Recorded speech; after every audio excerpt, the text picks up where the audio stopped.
ये कहानी है एक साधु और नर्तकी की। किसी छोटे से गांव में साधु रहते थे और उस साधु का काम गांव के लोगों को उपदेश देना था।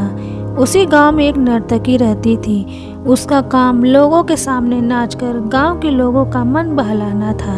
एक दिन गांव में कुछ कुदरती आपदा आ गई और ये साधु और नर्तकी दोनों उस कुदरती आपदा में मर गए। मरने के बाद जब ये दोनों यमलोक पहुँचे थे तब इनके कर्मों और उनके पीछे छिपी भावनाओं के आधार पर इन दोनों को स्वर्ग या नरक में भेजने की बात होती है। साधु को खुद को स्वर्ग में ही आश्रय मिलेगा, इस बात का अंदाजा था।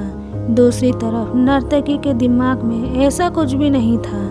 उसे तो सिर्फ फैसले का इंतजार था। तभी घोषणा होती है कि नर्तकी को स्वर्ग दिया जाता है और साधु को नरक।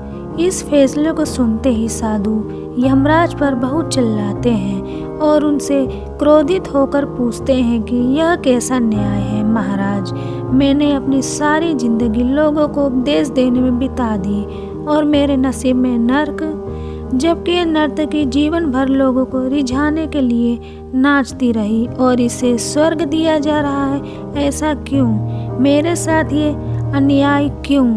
यमराज ने साधु को शांति से उत्तर देते हुए कहा कि ये नर्तकी अपना पेट भरने के लिए नाचती रहती थी, किंतु उसके मन में यह भावना थी कि मैं अपनी कला को ईश्वर के चरणों में समर्पित कर रही हूँ। जबकि तुम लोगों को उपदेश देते हुए ये भी सोचते थे कि काश तुम्हें भी नर्तकी का नाच देखने को मिल जाए। यमराज ने साधु से ये भी कहा कि तुम ईश्वर के इस महत्वपूर्ण संदेश को भूल गए कि इंसान के कर्म से अधिक कर्म करने के पीछे की भावना मायने रखती है और तुम्हारे यह कर्म के पीछे की भावनाओं के हिसाब से ही तुम्हें नर्क मिला है।